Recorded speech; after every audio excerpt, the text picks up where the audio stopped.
Okay, class, come to attention. I am going to be talking about critical race theory, but before I do that, I have to explain about the hand clap. Inadvertently, last week I uploaded an unedited video. That is, I had all the stutters and repeats and mistakes that I normally have when I'm just sort of talking to camera, and also I hadn't cut out behind myself, so there was no background there, just this curtain. And I always start by clapping my hands a couple of times, because that makes sure right from the beginning that I've got the audio and the video synchronized. This is the same thing as a clapperboard. If somebody wants to let me have a clapperboard, I could use that as well. Now, as a matter of fact, I'm wearing a blue sweater, which means that if I did try to take out the background, I would take out most of myself as well. So you're going to see some of the background anyway this time. And well, what happened was I uploaded that video with all the raw footage, and it started with my hand clapping, and one of my subscribers said that he got an instant notification of the video, and he reckoned it was because of the hand clap. So I said, well, we'll try an experiment. I'll do that again, and you tell me if you got an instant notification, and if you did, then that's how I'm going to start the rest of my videos. Oh, also something else I do want to mention to you, or rather push at you. I keep forgetting to do the usual thing about please like and subscribe and share and that sort of thing. I nearly always forget, and this time I remembered, so that's what I'm going to do.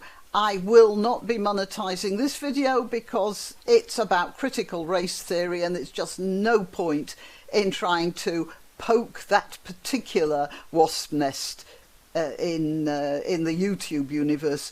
So I just don't. You will notice some of my videos are monetized and some are not. And basically, when I'm talking about anything controversial, I don't bother monetizing it because I just don't want to fight YouTube about it. And on the other hand, there are people who avoid talking about controversial subjects because they can't monetize them. And I don't want to do that either. Fortunately, I don't rely on this for my bread and butter, although it is handy for shoeing my horses. So I do ask you to like, subscribe, share, tell other people to like, subscribe and share. And that way I get more money for my horses to be shod. They get shod anyway, don't worry about it. Okay, well, now, I promised you another episode of my take on critical race theory, and this video is going to be on that. It took a bit longer than I had intended. I wanted to make it straight after the last one on critical race theory because that was the introduction to my attitude to it, and this was going to be a bit more general. But well, I did make a video straight after and I wasn't happy with it. So I can't explain why, but it was missing something, and I just junked it. And then I've past couple of days I've been thinking about that all the time.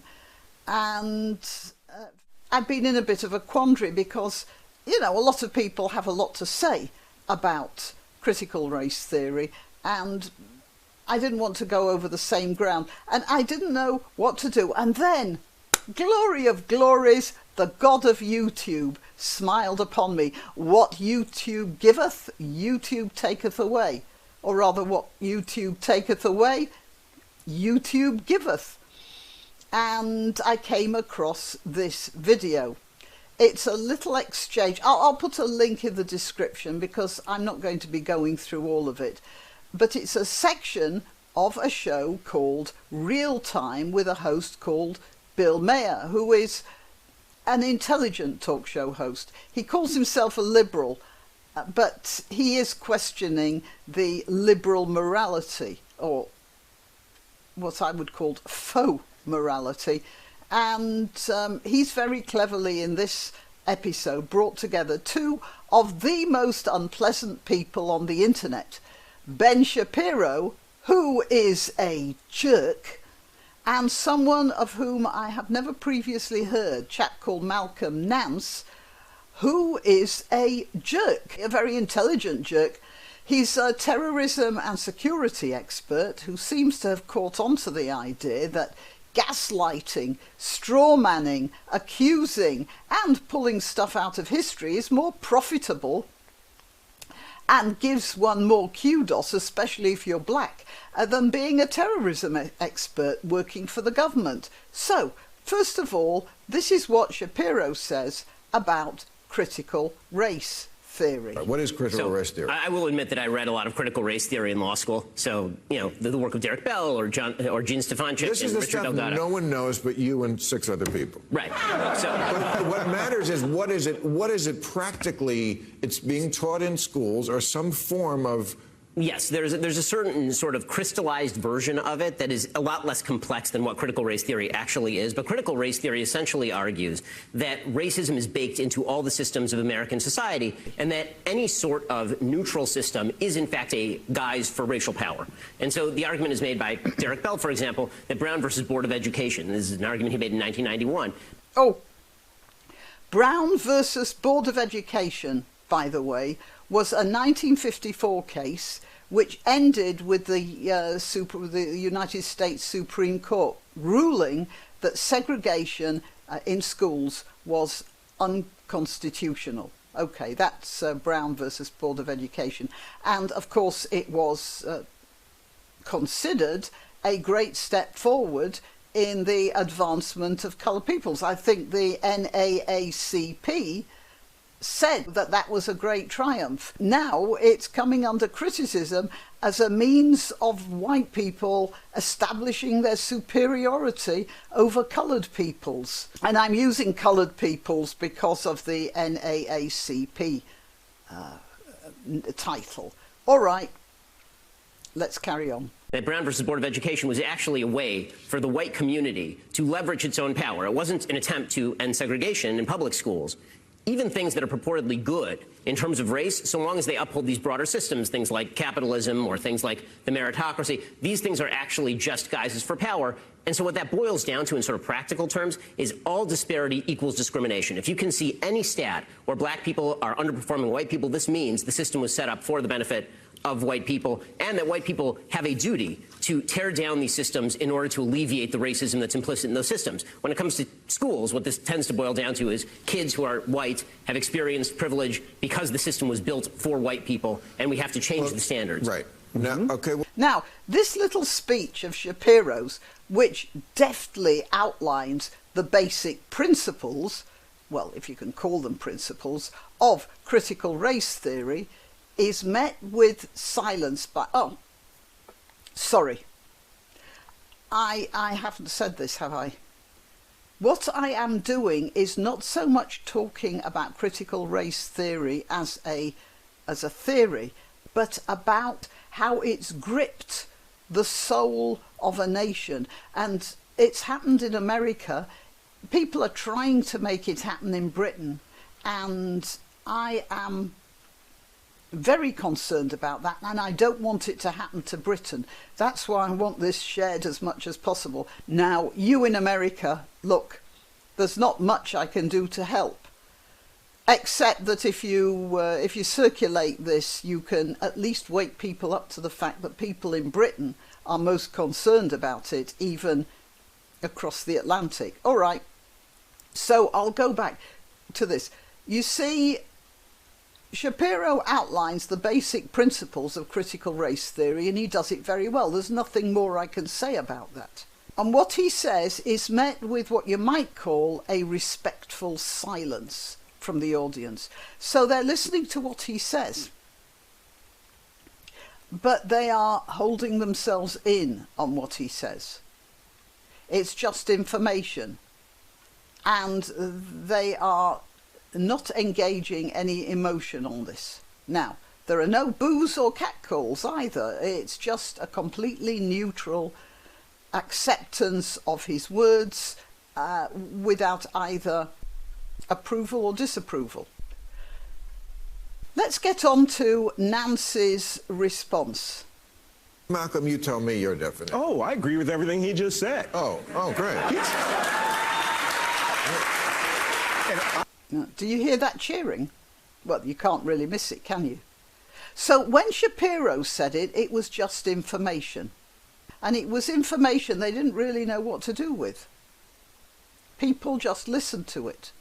But they weren't sure that they should support Shapiro's take on that.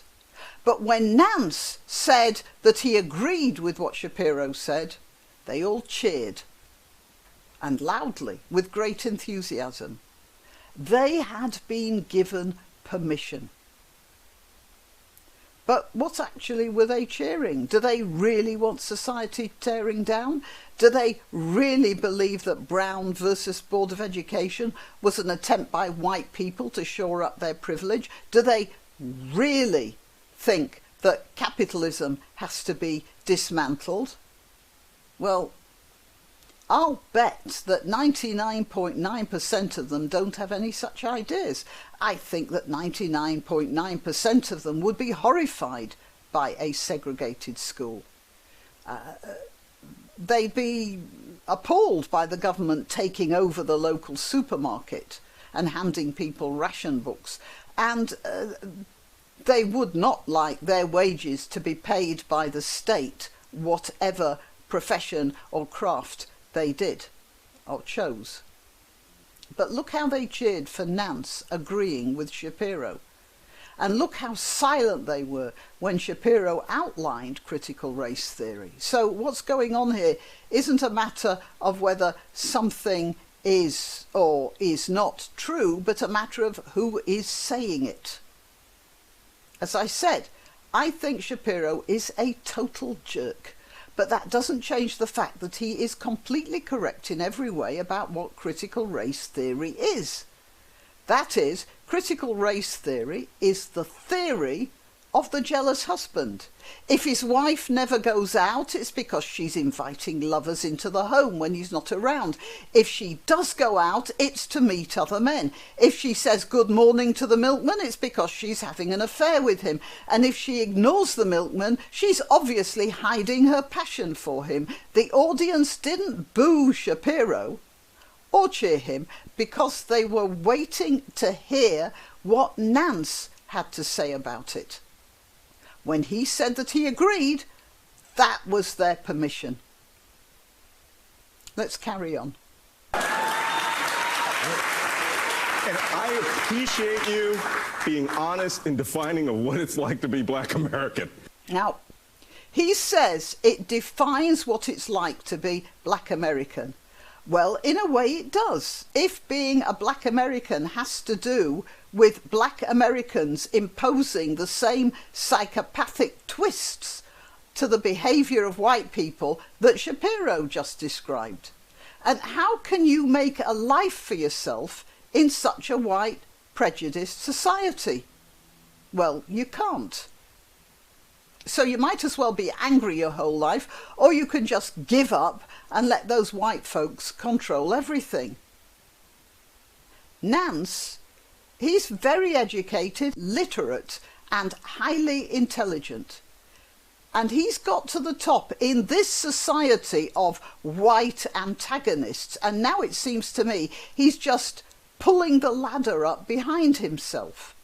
Right? That is, I mean, we're talking about a system. That's not fair. No, I'm just saying I agree with all of those suppositions because they are grounded in truth. Look, and the funny thing is, it's not clapping. But let's see how he's twisted this. He didn't say they're true. He said they're grounded in truth. That's a semantic game, isn't it? He's taken the outline that Shapiro gave and he's played semantics, using the word truth where most of it is actually up for discussion, or it's an impression. Then he starts on history. just African Americans. right? It's also the Scalp Act of 1749, where for $300 modern dollars, you had to cut off the head or the hair of an Indian to prove that you got them out of the way so they could settle. That's a little bit of American history that people should know about. The Chinese Exclusion Acts of the 1840s. These are things we don't talk about. That's not, I mean, first of all, it's not true that people don't talk about these things. We all did learn about... You don't want them talked about? No, that's not true either. You want to cancel them? No, Malcolm, I'm sorry, you're lying. That's lying. It is lying. I've personally talked about many of the things that you just mentioned. I define critical race theory by citing the actual authors of critical race theory, and you seem to be a pretty good beneficiary of the meritocracy because you have merit, Malcolm. So if you're going to criticize the meritocracy as an outgrowth of white supremacy, then you're going to have to tear down the system that you've succeeded in. And just look at his body language now, that grin. How many of you think that this is desperate insincerity? And the coup de grace. You know, when my great-great-grandfather ran away from slavery to join the 111th U.S. Colored Troops and fight against the South, keeping human beings as slaves, he didn't think, you know what, in 150 years, my great-great-grandson's going to have to sit on stage and argue with a guy who thinks all that's bullshit. All right? I'm just saying. Malcolm. He brings up his great-great-grandfather and slavery. This man who has been to college and has learnt Latin and Arabic among other languages, yes, he's very, very bright, who is a well-respected expert in his field, and instead of pride in how far he is from his brave and imaginative great-great-grandfather, this is what he's saying. He's blaming the people nowadays for that. My maternal grandfather was a working class man who died as a result of lung damage from mustard gas in the trenches of the First World War, combined with filthy coal-laden air in Leeds all his life, and the dust and grime in the factories where he worked. And smoking, of course, which people were encouraged to do in the early 20th century. They were poor as anything, and they would have been excluded from any higher level job by their working class Yorkshire accents and habits. And when I look back at that, do I despise the middle class who at that time would probably cross the road rather than go past him in the street? No. I've become one of them myself, and I'm proud of the step my parents took to get out of the working class and my own initiative in being the first to go to university. And I did that because I had the support of the state under me, the state that was the same state that suppressed or looked down its nose at my grandfather. It's a great success story, as is the story of Mr. Nance, who similarly had the support of the state, but instead, like a spoilt teenager for whom nothing is ever enough, he uses that to make, or to try to make, white people guilty. Well, I'm not American, so maybe that's why I don't feel guilty, but I think he's just acting, as I say, like a spoilt child, and I don't feel at all guilty. What we really need is for some patronising woman there on the panel to lean forward when he talks about his great-great-grandfather and say something awfully patronising like, after your great-grandfather's escape from slavery, you got all those qualifications. Well done, Mr. Nance. Good for you. Hasn't he done well, everyone? Give him a big hand.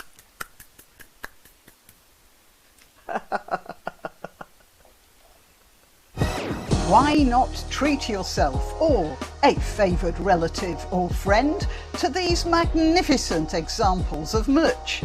The mugs and t-shirts come in the Graniopteryx design or Granbo with a firearm or the more deadly knitting needles. Go to www.graniopteryx.com and whatever platform you're watching this on, please click like, subscribe and share share, share.